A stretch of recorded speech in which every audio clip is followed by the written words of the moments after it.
Hi, my name's Keri Beswick, and this is my Educational Technology Internship presentation.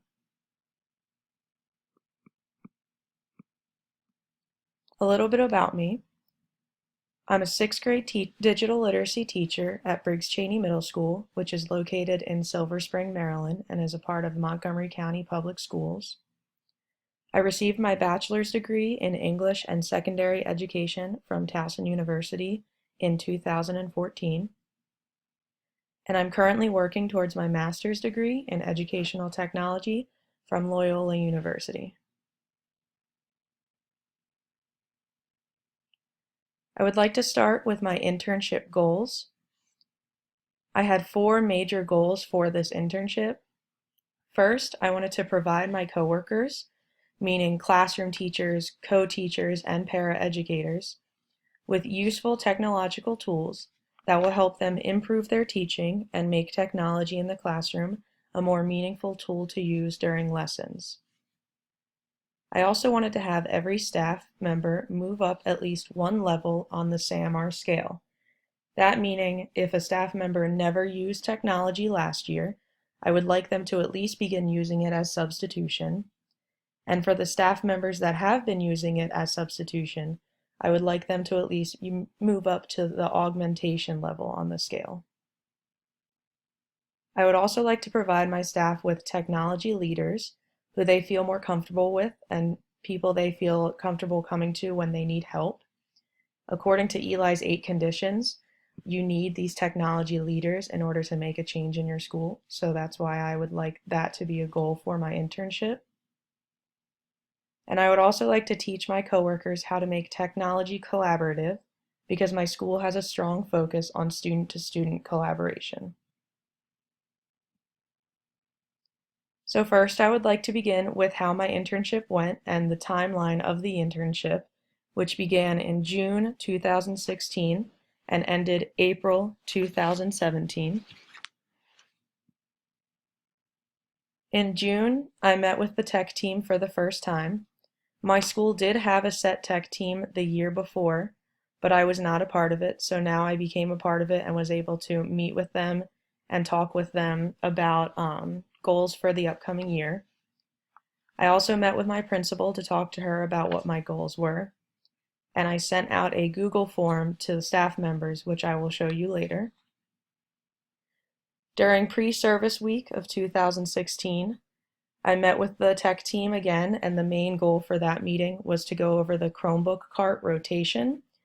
Briggs Cheney Middle School is given many Chromebook carts the past 2 years, but not enough for every teacher to have one in their classroom.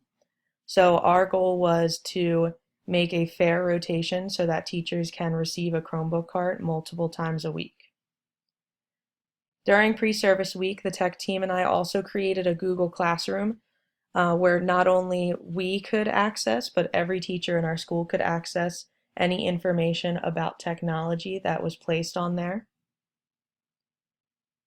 In September 2016, I completed a professional development on ClassFlow, and that was with a small group of people. In October 2016, I met with the MCPS tech leaders and learned some assistive training to teach to colleagues. I also completed a small group professional development on Google Docs and Google Classroom. In November 2016, there was no formal meeting for professional development, and I informally taught some health teachers how to set up and use a Google Classroom for their health students.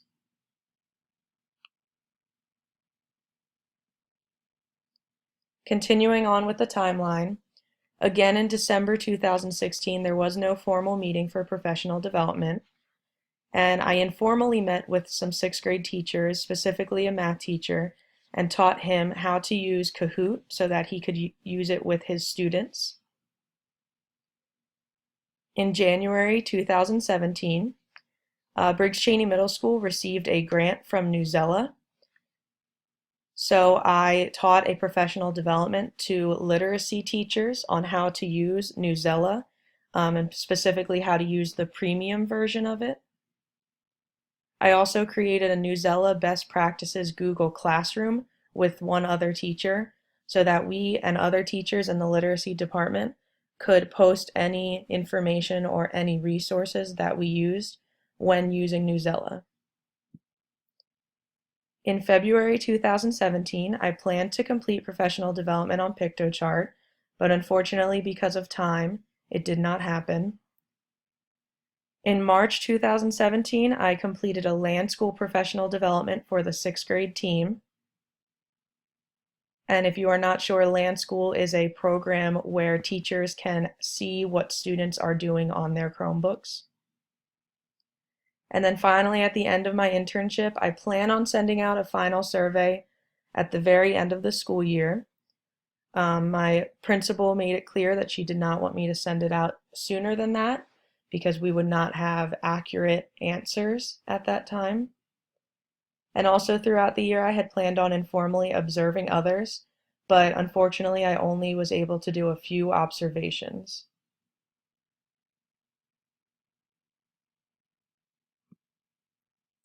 So now I want to get into a few of my key concepts that I reached and used during my internship. Key concept 1, student-centered learning, specifically 1.3, was the candidates will be able to select, evaluate, and facilitate the use of adaptive and assistive technologies to support student learning. My school has multiple options available through technology for students who need accommodations. One of the main tools is the Read and Write toolbar. It is accessible for all students with IEPs at Briggs Cheney Middle School. This tool allows students to have a text read to them, and they can annotate the text, identify the meaning of words, and more. My artifact is an email sent to me from Jennifer Lamb, a technology specialist in Montgomery County Public Schools. She sent me an email about updates to the assistive technology tools so that I may share them with my colleagues. And here is a quick look at that email.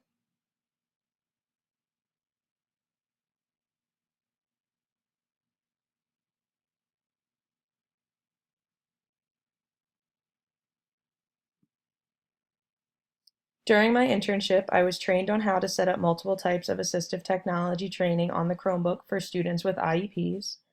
I then went to my team and shared with them what I learned from my training. The slideshow was created by Jennifer Lamb, but I was given permission to then use it to provide professional development to my staff members on assistive technology on the Chromebooks. And here's the slideshow that Jennifer Lamb shared with me that I made a few edits to and then shared with my coworkers.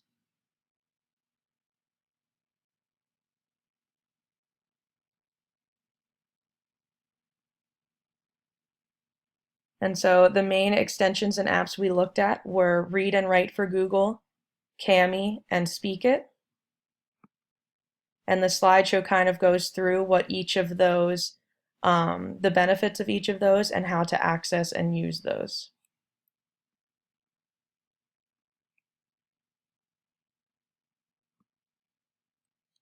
For key concept 4, specifically 4.2, which is candidates will be able to use technology tools to collaborate with colleagues.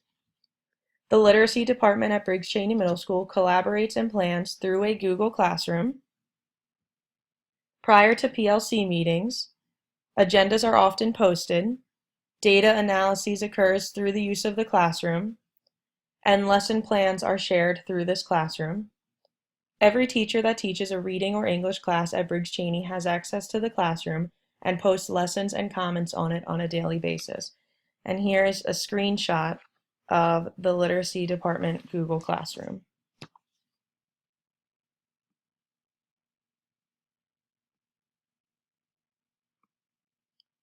For Key Concept 7, Digital Citizenship, specifically 7.1, candidates will be able to model and build a positive school culture that supports the safe, healthy, and ethical use of technology. This is a web page that's provided by Montgomery County on digital citizenship. I reviewed this and shared it with all the teachers in my school. This website also shows multiple trainings that are provided through the county to better teachers on their digital citizenship and equity within the classroom.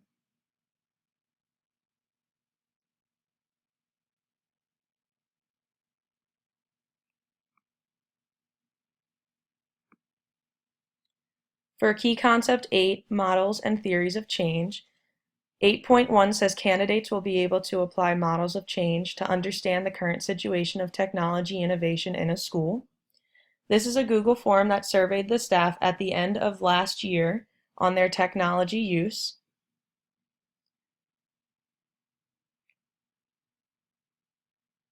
So it asks questions like what department they are in, how often they use Google Apps for education, how comfortable they are with Google Docs and slides, Forms, Google Classroom, ClassFlow, Flubaroo, and then we ask them to please select all the tools and websites that they've used in their classroom and share any others, and then to share any that they want to learn more about. And then finally, we ask them to select the way in which they use technology the most.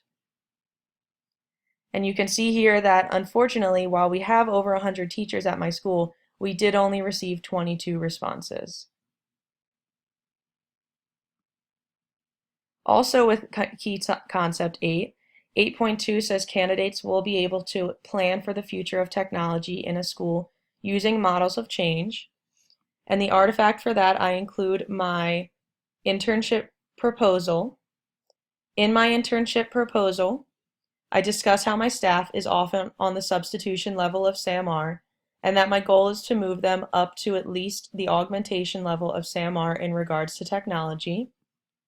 I also discuss Eli's 8 conditions in my internship proposal when I discuss how my staff has been hesitant about using technology because of the lack of resources and leadership.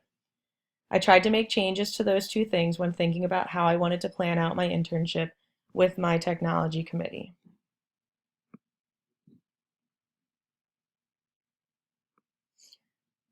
For key concept 13, professional collaboration and growth, 13.1 says candidates will be able to actively engage in professional learning networks to collaborate and share ideas and resources with colleagues. I have multiple artifacts here, but I'll just share a few with you. One of the artifacts, again, is the BCMS Literacy Department Google Classroom screenshot. But I've also shared my Symbaloo with my BCMS team. My Symbaloo shows many technology options that can be used within a classroom.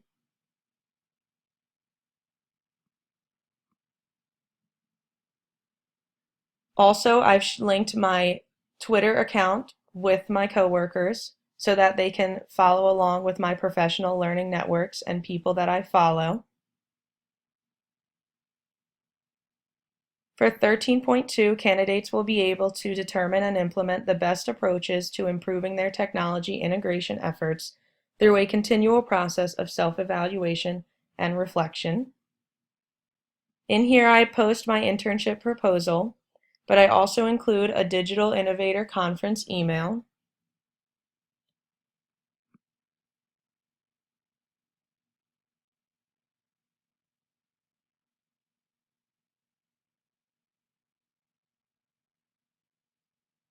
So in regards to my own growth, I've attached a picture of an email I received from my past staff development teacher, which asked me to apply to a 3-day Digital Innovator Conference in San Antonio, Texas.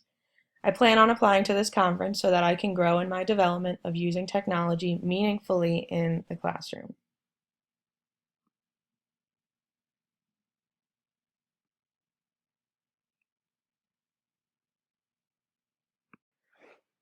Now that I've gone through all of the key concepts from my internship, I would like to go over the challenges, accomplishments, and some of my final thoughts about my internship. Some challenges that I met throughout the school year. Overall, there weren't too many challenges except for basically time. So one challenge that I had was that it became increasingly difficult to meet with the technology team and plan professional development for the staff based on other schedules and responsibilities.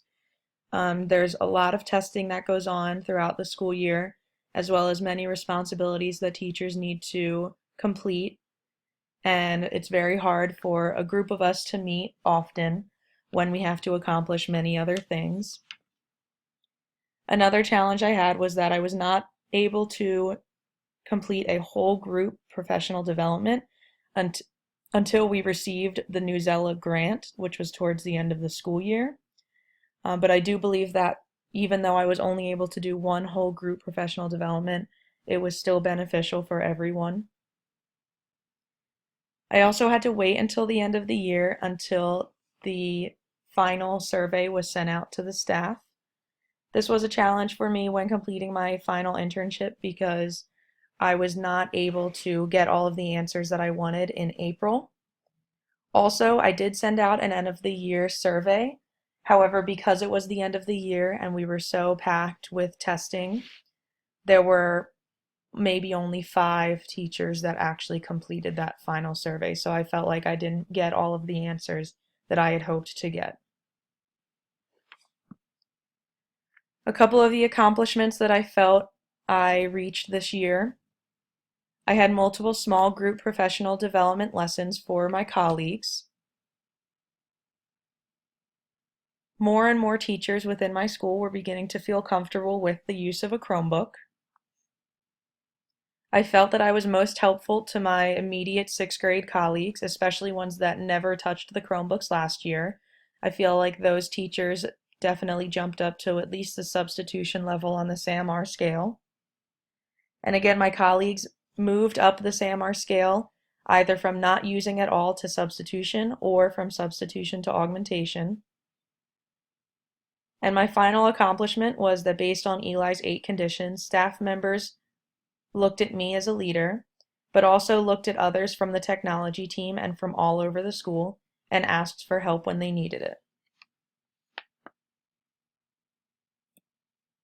Some things that I would change. I would plan on creating a more set plan for professional developments with my technology team, so there was something more strict for us to stick to throughout the school year. I would also get administrators to have a stronger presence with the technology committee and our plan for the school year. I felt that this year our administrators were not a strong presence, and that made it harder for us to complete as many professional developments as we would like. And hopefully with the less testing that should occur next year, I will be able to complete more professional developments for the entire staff as opposed to doing more small group instruction like I did this past year. In a few of my next steps, I continue being a part of the technology committee and connecting over the summer to discuss possible professional developments for next year. I'm hoping to get more members of the staff to join the technology committee so we have more technology leaders at Briggs Cheney Middle School. And I also hope to analyze next year's school improvement plan to get a better idea of what technologies will be most beneficial for teachers and students.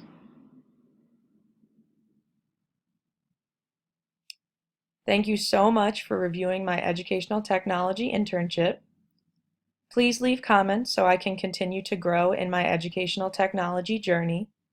I hope you enjoyed this as much as I did, and have a good day.